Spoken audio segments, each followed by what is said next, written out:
सुन्छु म छक्क पर्छु। उहाँले अहिले के भन्नुहुन्छ भने यदि म प्रधानमन्त्री भएको शिक्षा स्वास्थ्य फ्री गरिदिन्थेँ, यता गरिदिन्थेँ उता गरिदिन्थेँ, यो अहिलेका नेताहरू सबैलाई म जेलमा खोजिदिन्थेँ, हालिदिन्थेँ, पक्राउ गर्थेँ, अहिले म यसो गर्थेँ उसो गर्थेँ। तर कमन सेन्स लागु हुनुपर्ने चिज हो क्या। अहिलेको यस्तो जटिल अवस्थामा अर्ब पैसा वेस्ट भइरहेको छ, डिस्ट्रोय भइसकेको छ।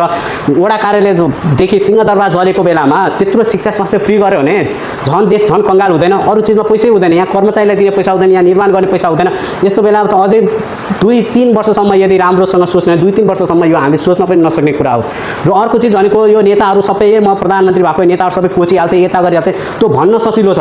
र मानौ सपोज हामी गृहमन्त्री तपाईँसँग हामीसँग होला अरे, तर गृहमन्त्री भएर कुनै नेतालाई पक्राउ गर्ने बित्तिकै ऊ पक्रिने होइन नि त। उसमा मुद्दा दर्ता गर्नु पर्यो सरकारी वकिलले, उसको प्रमाण फेला पार्नु पर्यो। त्यो प्रमाण अनुसार सरकारी वकिलले मुद्दा दर्ता गरेपछि अदालतमा जान्छ, अदालतको फैसला के हुन्छ, अदालतमा छलफल हुन्छ, अदालतको फैसला हुन्छ, अदालतपछि फेरि अर्को अदालतमा जान सक्छ। त्यसरी तपाईँको सबैतिर पुष्टि भयो, ल यो मान्छे यो मान्छेको कारणले यति बच्चा बुच्चीहरूको ज्यान गएको भने पुष्टि भएपछि बल्ल तब अदालतको फैसला सुनाएपछि अनि त्यो मान्छे जेलमा जान्छ नि त। अब एकैचोटि म पक्रेर सपोज एकैचोटि पक्रेर लग्यो, कुनै अनुसन्धान गरेको छैन, कुनै तपाईँको प्रमाण भेटेको छैन, केही छैन, अदालतमा जस्तै मुद्दै दर्ता भएन, नमाना मुद्दै दर्ता भए तापनि त्यहाँ हार्यो भने त्यो झन् नराम्रो पछितिर जान्छ नि त। त्यो झन् त्यो नेतालाई झन् तपाईँले अर्को पालि त्यो यो केसमा उसलाई पक्र्न धेरै मुस्किल हुन्छ नि त। अब जस्तै तपाईँ हेर्नुहुन्छ भने अहिलेका जति पनि नेताहरू देखिन्छ, म भ्रष्टाचार गर्दैन यताउति, खास कुरा त्यो होइन, भ्रष्टाचार गर्ने नगर्ने कुरा छैन। मैले अघि नै भनिसकेँ, एउटा मन्त्रीले एउटा प्रधानमन्त्रीले भ्रष्टाचार गर्दैमा यो देशमा केही पनि हुँदैन। यो देशलाई के चाहिएको छ भने अहिलेको यस्तो जटिल अवस्थामा कसै देश कन्ट्रोल गर्न सक्ने। यो लगभग तपाईँ हेर्नुहुन्छ भने नेपालमा सुशीला कार्की बाहेक मैले यस्तो जटिल अवस्थामा यस्तो सिनेरियोमा देशलाई कन्ट्रोल गर्न सक्ने अर्को व्यक्ति देखाएको छैन। किनकि यो सिनेरियो अर्कै छ, यहाँ तपाईँलाई कन्ट्रोल गर्न धेरै गाह्रो छ। एउटा नर्मल स्थितिमा त यत्रो ठुल्ठुला नेताहरू यत्र भनाउँदा मान्छेले देश कन्ट्रोल गर्न सकेको छैन भने यस्तो स्थितिमा त झन् गाह्रो हुन्छ।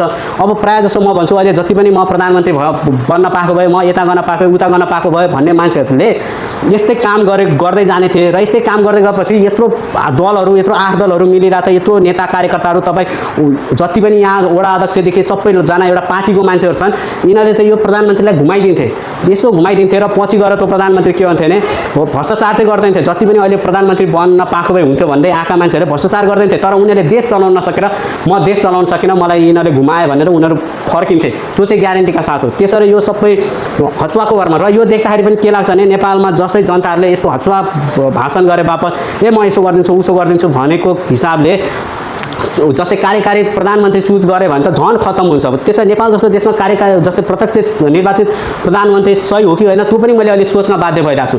किनकि यहाँ जसले जे भने तापनि जुन हचुवाको कुरामा कतिवटा मान्छेहरू लागिरहेको हुन्छ। एउटा भनाइ छ नि, एउटा नेपालीको उखान छ नि, मूर्ख मित्रभन्दा बुद्धिमान शत्रुले देश भनेर, सेम यही कुरा यहाँ लागु हुन्छ। अहिले म भ्रष्टाचार गर्दैन, भ्रष्टाचार त गर्दैन, यो सिचुएसनमा भ्रष्टाचार गर्छु भने तपाईँ गर्न नसक्ने स्थिति हो।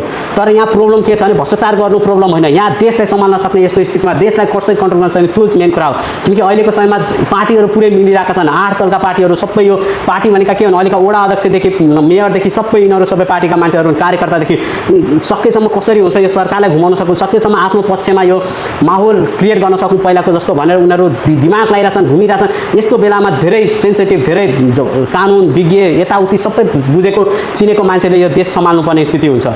त्यसबाट यो